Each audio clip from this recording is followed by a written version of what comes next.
Essai numéro 9. Chute d'une masse de 100 kg en facteur 1 connectée à une corde au moyen d'un bloqueur à picot. La connexion entre l'agret et la gueuse est réalisée au moyen d'un mousqueton relié à une longe en corde dynamique et d'un nœud de cabestan. L'autre extrémité de la longe est connectée à la partie inférieure de la poignée. On retrouve cette situation sur la connexion entre la longe et la poignée par exemple.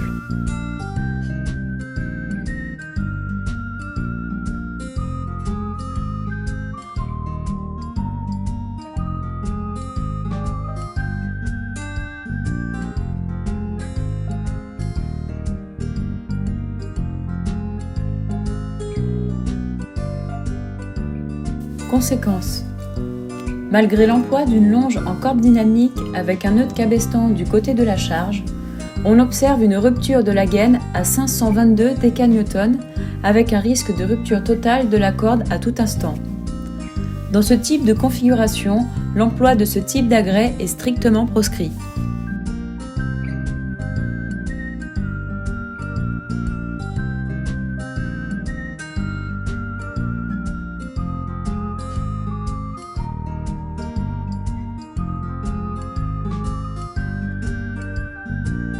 Essai numéro 10. Chute d'une masse de 100 kg en facteur 2 connectée à une corde au moyen d'un bloqueur à picot. La connexion entre l'agret et la gueuse est réalisée au moyen d'un mousqueton relié à une longe en corde dynamique et d'un nœud de cabestan. L'autre extrémité de la longe est connectée à la partie inférieure de la poignée. On retrouve cette situation sur la connexion entre la longe et la poignée par exemple.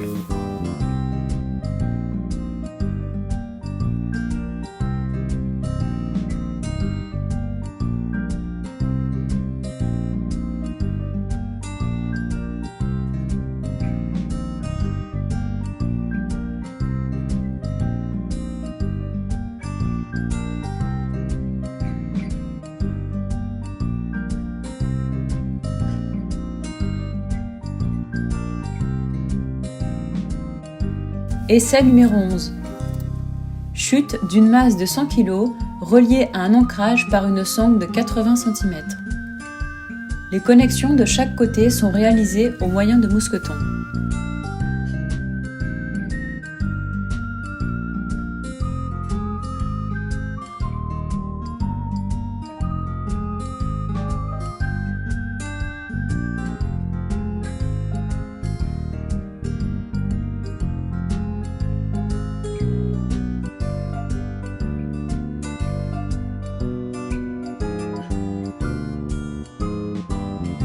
Essai numéro 12.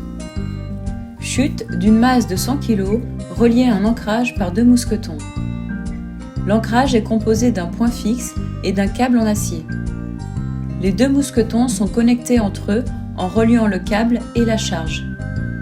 Les deux mousquetons forment un assemblage dit cassant.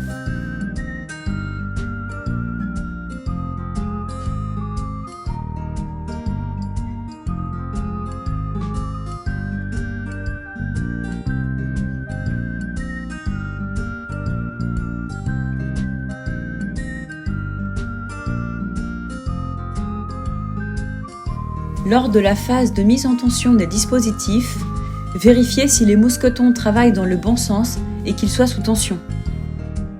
Essai numéro 13. Chute d'une masse de 100 kg en facteur 1 ou 2 relié à un ancrage par un bout de corde semi-statique.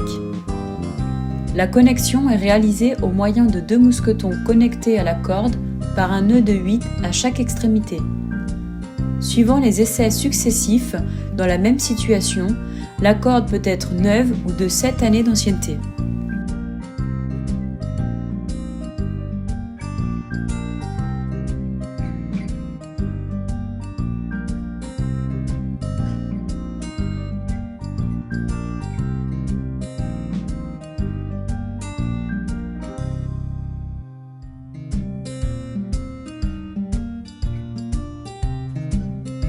Essai numéro 14. Chute d'une masse de 100 kg en facteur 0,3 relié à un ancrage par une poulie anti-retour avec ses mousquetons et à l'autre extrémité par une corde avec un nœud en 8 doubles.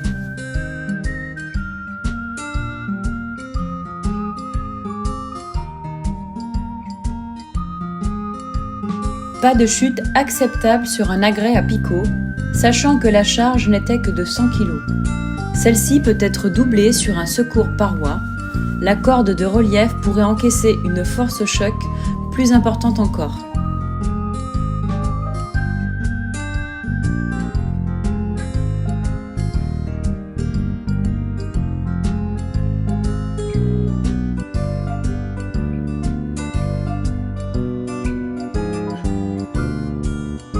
La poulie anti-retour est hors d'état. Ce type d'agrès n'accepte pas de facteur chute. Son utilisation est proscrite sur une corde risquant de ne pas être constamment tendue.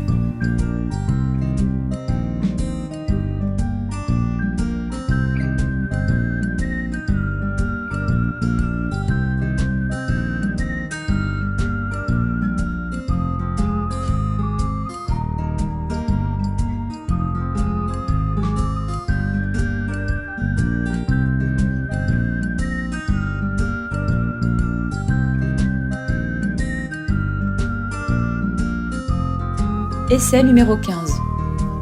Chute en facteur 1 d'une masse de 100 kg reliée à un ancrage par un bout de 2 mètres. Un descendeur simple puis un descendeur stop sont mis en place avec une demi-clé et une clé d'arrêt.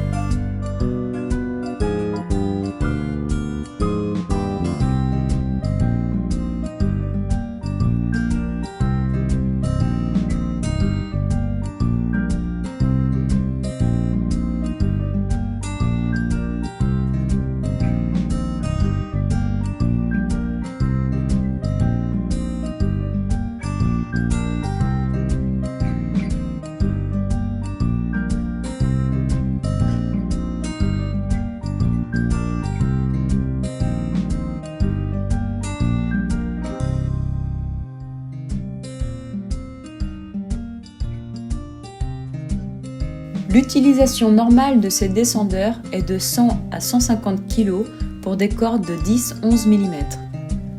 La force choc relevée par ces chutes est de 632 à 705 décanewtons. Pour empêcher cette situation, il suffit de ravaler le mou dans le descendeur et de proscrire la demi-clé et la clé d'arrêt lorsque l'on passe un fractio par exemple.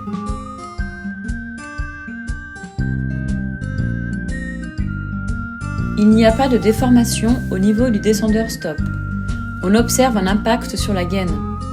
La corde a pris une forme en S, mais reprendra celle initiale après quelques minutes. Tous ces matériels seront mis au rebut.